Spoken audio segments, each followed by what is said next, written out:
Assalamualaikum sahabat-sahabat yang dirahmati Allah.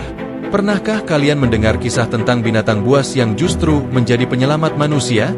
Bagaimana jika seekor buaya, yang biasanya menakutkan, justru menjadi perantara keselamatan di tengah musibah?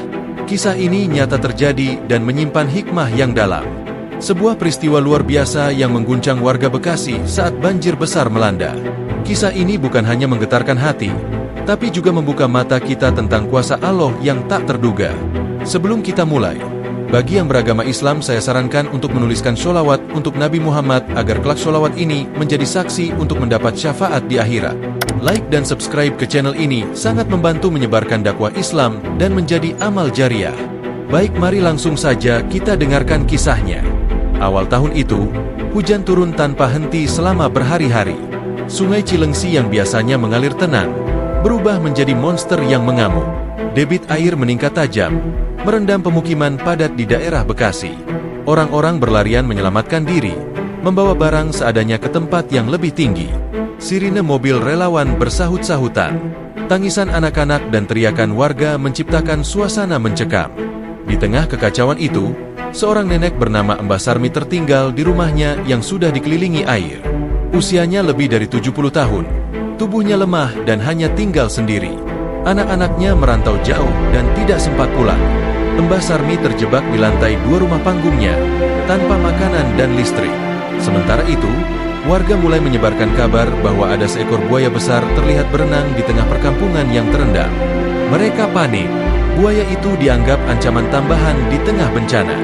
Namun, apa yang terjadi setelahnya justru mencengangkan. Pagi itu, air naik lebih tinggi. Rumah-rumah mulai hanyut. Di kejauhan, beberapa relawan melihat sesuatu bergerak mendekati rumah Mbah Sarmi. Mereka bersiap, mengira itu adalah buaya yang akan menyerang. Tapi saat mendekat, mereka justru melihat pemandangan tak masuk akal. Seekor buaya besar berwarna coklat keemasan sedang diam di bawah rumah Mbah Sarmi. Tidak menyerang, tidak menggigit, justru diam seolah menjaga. Nenek itu terlihat di lantai 2, duduk memeluk bantal dengan wajah tenang. Ia tidak ketakutan. Ia bahkan sempat melambai kepada relawan, seolah mengatakan bahwa dirinya baik-baik saja. Apa sebenarnya yang terjadi? Mengapa seekor buaya justru mendekat dan seperti mengawasi nenek tua itu? Apakah ini hanya kebetulan atau pertanda dari kuasa yang lebih tinggi? Relawan yang menyaksikan peristiwa itu sempat bingung. Mereka berdiri di atas perahu karet, terpaku melihat buaya besar yang tidak bergerak. Tubuhnya mengambang tenang di antara arus deras, tepat di bawah rumah panggung Mbah Sarmi. Tidak tampak tanda-tanda buaya itu merasa terancam, bahkan ketika beberapa warga mulai berteriak dari kejauhan. Salah satu relawan, Pak Jaya, nekat mendayung lebih dekat. Ia ingin memastikan keadaan nenek yang sudah beberapa hari tidak terlihat. Arus deras menyulitkannya, tapi akhirnya ia berhasil mencapai sisi rumah. Ia mendongak, memanggil pelan, "Mbah Sarmi, Mbah, sampean endlok aku ora?" Tak lama, suara lirih menjawab dari atas, "Aku isih urip, Le. Tapi aku ora iso mudhun." Pak Jaya lega. Namun saat hendak memanjat ke lantai 2, ia harus melewati bagian bawah rumah yang hanya berjarak beberapa meter dari buaya besar itu. Ia sempat ragu, tapi anehnya, buaya itu hanya menoleh perlahan, lalu kembali diam. Tak satu gerakan pun menunjukkan ancaman. Dengan hati-hati, Pak Jaya naik ke lantai 2. Ia menemukan Mbah Sarmi duduk bersandar di tembok. Wajahnya pucat namun tenang. Di sebelahnya ada termos air kosong dan selembar sajadah yang sudah lembab. "Mbah, kok jenengan so tenang ngene? Ana buaya nangisor." "Loh." Mbah Sarmi tersenyum lemah. "Buaya kuising nyelamet ke aku. Kowe ngerti ora? Sakdurunge banjir gede iki, aku ngimpi. Ing ngimpiku, ana makhluk gede nganggo sisik masih ngomong, 'Aja wedi, aku bakal jagani kowe.'" Pak Jaya terdiam. Kata-kata nenek itu membuat bulu kuduknya berdiri. Ia mencoba menalar, tapi apa yang ia lihat memang nyata. Buaya itu seperti tak berniat jahat. Bahkan sejak 2 hari terakhir, warga yang mencoba mendekati rumah itu mengaku buaya tersebut tak pernah berpindah. Berita tentang nenek tua yang dijaga buaya pun menyebar cepat. Media sosial ramai membicarakannya. Banyak yang tidak percaya, tapi banyak pula yang melihatnya langsung. Beberapa warga menyebut buaya itu sebagai penjaga Mbah Sarmi, makhluk yang dikirim oleh Allah untuk melindungi orang lemah yang tak bisa menyelamatkan diri. Di balik ketakutan warga terhadap banjir dan hewan buas, muncul rasa haru. Mbah Sarmi dianggap sebagai wanita yang memiliki keberkahan. Ia tidak pernah meninggalkan sholat, meski dalam keadaan sulit. Setiap hari, ia berdoa agar Allah menjaganya. Dan kini, penjaga itu hadir. Bukan dari kalangan manusia, tapi dari makhluk yang selama ini dianggap menakutkan. Setelah Mbah Sarmi berhasil dievakuasi ke tempat pengungsian, perhatian warga tidak beralih dari buaya besar itu. Anehnya, begitu sang nenek diangkat dari rumahnya menggunakan tandu lipat dan dibawa menjauh oleh relawan, buaya tersebut perlahan-lahan bergerak. Ia berenang memutar 1 kali di sekitar rumah, lalu menghilang ke arah hutan bakau yang jaraknya cukup jauh dari pemukiman. Banyak yang mencoba mengikuti kemana arah perginya, tapi buaya itu lenyap begitu saja. Tidak ada bekas, tidak ada riak air yang menunjukkan arah pasti. Sejak saat itu, warga menyebutnya buaya gaib. Beberapa tokoh masyarakat mulai mencoba memahami apa yang sebenarnya terjadi. Seorang ustadz kampung bernama Ustadz Salman pun angkat bicara. Ia berkata di hadapan para pengungsi yang berkumpul, "Saudara-saudara sekalian, jangan buru-buru menyebut ini sebagai tahayul. Bisa jadi Allah mengutus makhluk lain sebagai bentuk rahmat dan penjagaan. Kita ini seringkali meremehkan kekuasaannya. Tapi ketika sudah terjadi, barulah kita sadar bahwa Allah bisa mengirim pertolongan dari jalan yang tak kita sangka." Cerita tentang Mbah Sarmi yang dijaga oleh seekor buaya membawa banyak pelajaran bagi warga. Mereka yang tadinya tidak peduli soal sholat, mulai merenung. Beberapa anak muda yang sehari-harinya sibuk dengan ponsel pun terlihat ikut dalam pengajian malam hari. Namun, tak semua orang menerima cerita ini dengan mudah. Beberapa petugas penyelamat dari luar kota menganggap kisah itu hanya dilebih-lebihkan. Mereka menyebutnya sugesti warga yang ketakutan dan kelelahan. Salah satu dari mereka, bernama Dedi, mencoba mencari jejak buaya tersebut menggunakan drone. Tapi hasil rekaman tak menunjukkan apa-apa. Bahkan, bagian sungai yang biasanya ramai oleh binatang air tampak sepi total. Yang membuat mereka bingung adalah satu hal. Dalam peta wilayah, lokasi rumah Mbah Sarmi ternyata cukup jauh dari jalur sungai besar. Artinya, jika benar ada buaya muncul di sana, ia harus melewati beberapa titik daratan yang mustahil dilalui seekor hewan besar tanpa meninggalkan bekas. Pak Lurah pun akhirnya memutuskan untuk menenangkan masyarakat. Ia berkata, "Kalau ini adalah bentuk keajaiban dari Allah, maka kita bersyukur. Kalau ini adalah perlindungan dari makhluk ciptaannya, kita jangan sombong. Yang penting, kita tetap rendah hati dan menjaga iman." Dan sejak kejadian itu, rumah panggung Mbah Sarmi tak pernah lagi kebanjiran. Bahkan saat hujan deras turun kembali sepekan setelah banjir besar surut, air hanya menggenangi bagian luar pagar rumah. Seakan ada sesuatu yang menjaga agar air tak lagi masuk. Di pengungsian sederhana yang dibangun di balai desa, Mbah Sarmi duduk berselimut kain tipis. Tubuhnya memang mulai membaik, tapi batuknya masih sesekali terdengar. Meski begitu, wajahnya tetap teduh. Ia menyambut siapa saja yang datang menjenguk dengan senyum, tanpa keluhan sedikit pun. Anak-anak kecil sering duduk di sekelilingnya, meminta didongengi. Bukan cerita tentang boneka atau pangeran, tapi kisah-kisah sederhana yang syarat makna. "Aku ora enduwe opo-opo, le. Sing tak duwe mung sejadah, tasbih, lan doa. Nek kabeh ilang, mung kui sing yeso nyelametke," ucapnya suatu malam saat para relawan berkumpul. Orang-orang mulai tersentuh. Mereka melihat bahwa keselamatan Mbah Sarmi bukan hanya karena buaya itu, tapi karena keteguhannya dalam berdoa. Ia tidak panik saat banjir datang. Ia tidak menjerit atau mengutuk nasib. Yang ia lakukan hanyalah berzikir, meminta perlindungan dari Allah dengan penuh ketulusan.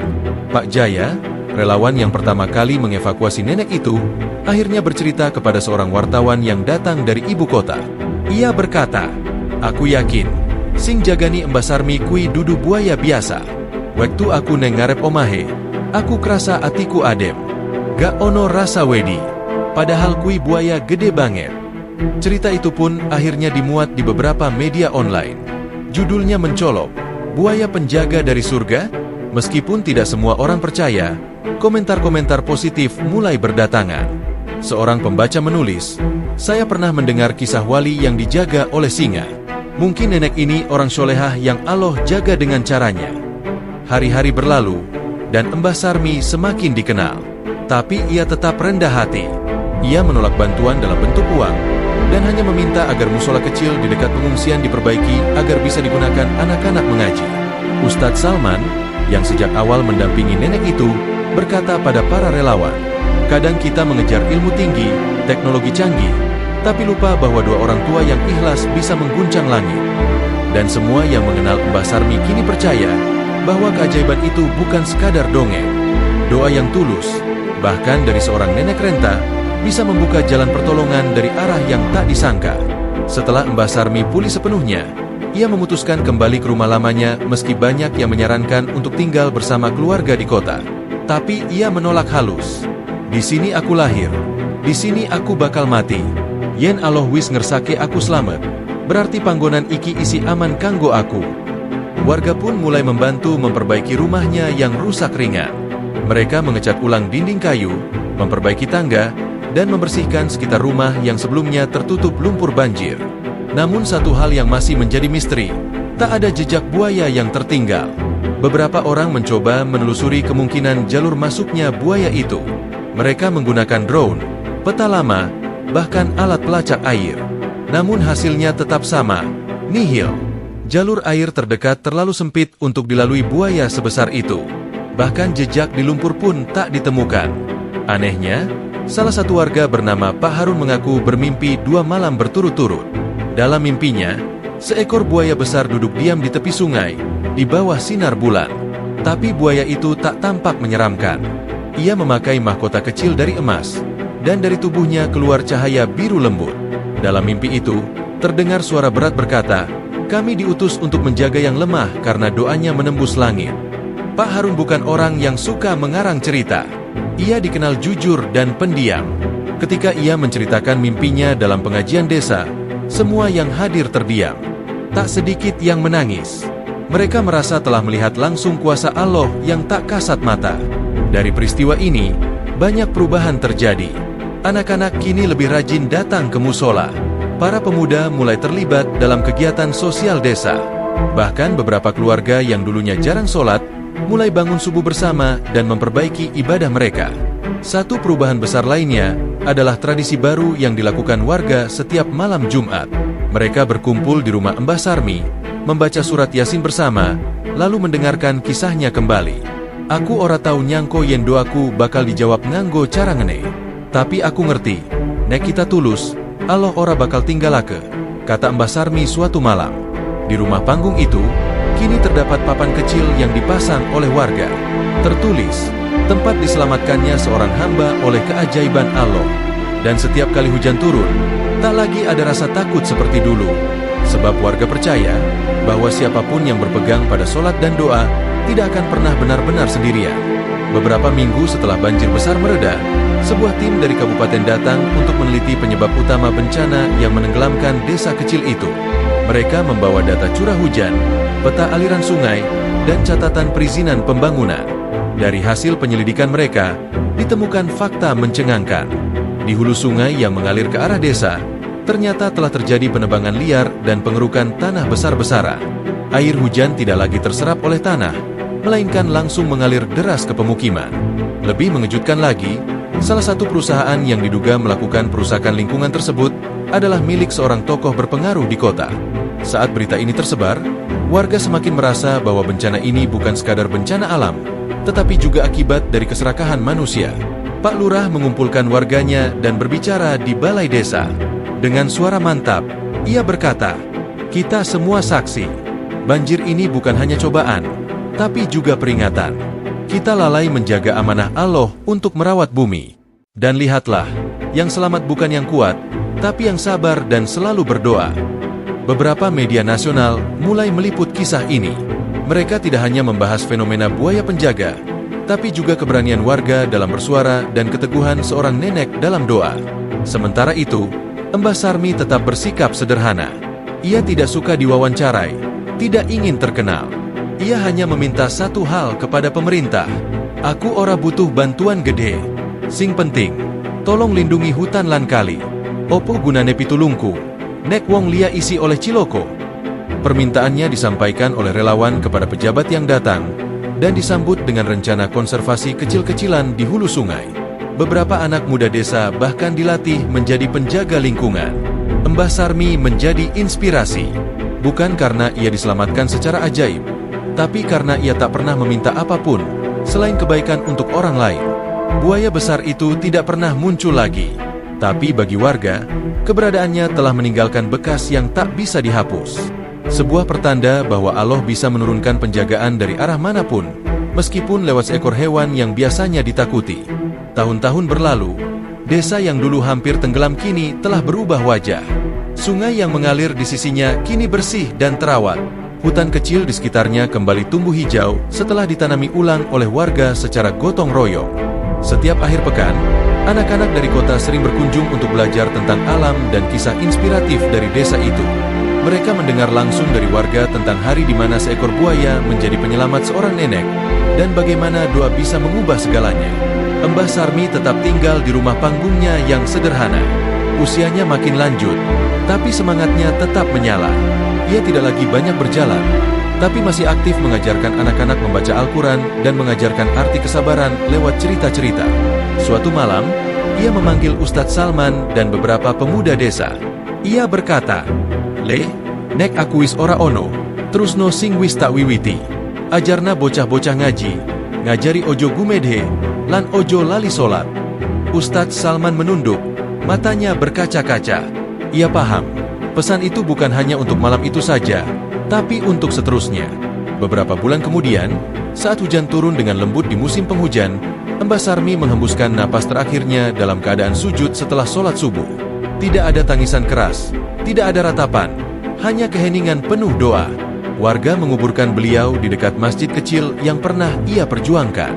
Di batu nisannya, ditulis dengan huruf kecil tapi tegas, "Hamba Allah yang sabar dan dijaga karena doanya." Hingga kini, kisah Mbah Sarmi masih diceritakan dari mulut ke mulut.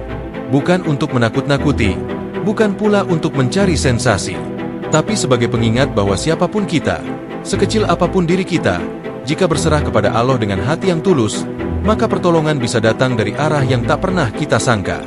Dan desa kecil itu, yang pernah nyaris lenyap oleh banjir, kini dikenal sebagai Desa Buaya Penjaga. Sebuah nama yang tak hanya menyimpan misteri, tapi juga cahaya iman dan kekuatan doa yang abadi. Saudaraku yang dirahmati Allah, kisah tentang Mbah Sarmi dan seekor buaya yang menjadi penjaga di tengah banjir bukan hanya menyentuh hati, tapi juga menyimpan pesan spiritual yang sangat dalam.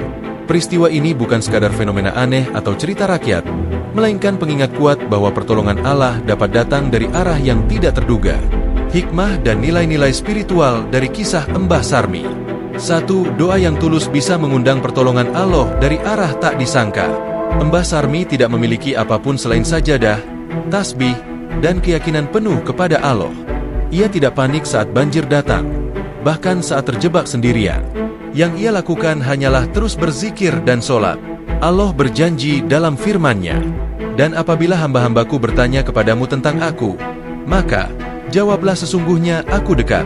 Aku mengabulkan doa orang yang berdoa apabila ia berdoa kepadaku." Al-Quran Surat Al-Baqarah 186. 2. Pertolongan Allah bisa datang dalam bentuk yang tidak terduga. Buaya yang biasanya ditakuti manusia, justru dalam kisah ini menjadi penjaga. Ini adalah tanda bahwa Allah mampu menggerakkan makhluk manapun untuk menjadi pelindung bagi hambanya yang dicintai. Allah menegaskan, barang siapa bertawakal kepada Allah, niscaya Allah akan mencukupkan kebutuhannya. Al-Quran Surat At-Talaq 3. Kesabaran dan keteguhan iman menjadi perisai di tengah musibah. Saat kebanyakan orang panik, Mbah Sarmi tenang. Bukan karena tidak tahu bahaya, tapi karena imannya memberi ketenangan. Ketika hati terikat pada Allah, dunia tak lagi menakutkan. Dan bersabarlah, sesungguhnya Allah beserta orang-orang yang sabar. Al-Quran Surat Al-Anfal 46. Sesungguhnya hanya orang-orang yang bersabarlah yang dicukupkan pahala mereka tanpa batas. Al-Quran Surat Az-Zumar 10. 4. Musibah seringkali merupakan teguran atas kerusakan yang dilakukan manusia. Fakta bahwa banjir disebabkan oleh kerusakan lingkungan akibat penebangan liar dan pembangunan ilegal adalah cermin kealpaan manusia menjaga amanah bumi. Telah tampak kerusakan di darat dan di laut disebabkan oleh perbuatan tangan manusia, agar Allah merasakan kepada mereka sebagian dari akibat perbuatan mereka, supaya mereka kembali ke jalan yang benar. Al-Quran Surat Ar-Rum 41. 5. Keikhlasan melahirkan kekuatan yang menggerakkan kebaikan. Meski menjadi perhatian media dan tokoh masyarakat, Mbah Sarmi tidak berubah. Ia tidak meminta uang, tidak ingin populer. Ia hanya ingin musola diperbaiki agar anak-anak bisa belajar Al-Quran. Sesungguhnya Allah hanya menerima amal dari orang-orang yang bertakwa. Al-Quran Surat Al-Ma'idah 27. 6. Pendidikan iman membangun peradaban. Setelah kejadian itu, banyak warga mulai berubah. Anak-anak rajin ke musola, pemuda ikut kajian, dan tradisi membaca Yasin setiap malam Jumat menjadi budaya baru. Inilah bukti bahwa satu peristiwa bisa menjadi titik balik kehidupan suatu masyarakat jika direspons dengan iman. 7. Kematian husnul khotimah adalah ganjaran bagi hamba yang taat. Mbah Sarmi wafat dalam keadaan sujud setelah sholat subuh. Sebuah kematian yang didambakan setiap mukmin. Wahai jiwa yang tenang, kembalilah kepada Tuhanmu dengan hati yang ridho dan diridhainya. Maka masuklah ke dalam golongan hamba-hambaku, dan masuklah ke dalam surgaku. Al-Quran Surat Al-Fajr 27-30. Ya Allah, jadikanlah sebaik-baik umurku di akhir, dan amalanku di penutupnya, serta hari terbaikku pada hari aku bertemu denganmu. 8. Keajaiban adalah nyata bagi mereka yang yakin. Banyak yang menyebut buaya itu sebagai gaib, karena ia datang tanpa jejak dan pergi tanpa arah. Tapi bagi orang beriman, itu bukan keanehan, itu adalah kemuliaan dari Allah. Dan tidaklah kami mengutus malaikat-malaikat melainkan dengan kebenaran, dan mereka tidak diberi penangguhan. Al-Quran Surat Al-Hijr 8. Semoga kita semua bisa meneladani ketulusan dan keteguhan iman Mbah Sarmi, serta menjadikan kisah ini sebagai cermin untuk memperbaiki diri, memperkuat ibadah, dan lebih mencintai bumi yang Allah amanahkan. Terima kasih sudah menonton video ini sampai akhir. Semoga kisah ini menjadi pengingat dan kita selalu berada di lindungan Allah Subhanahu wa Ta'ala. Amin amin ya Rabbal Alamin. Wassalamualaikum warahmatullahi wabarakatuh.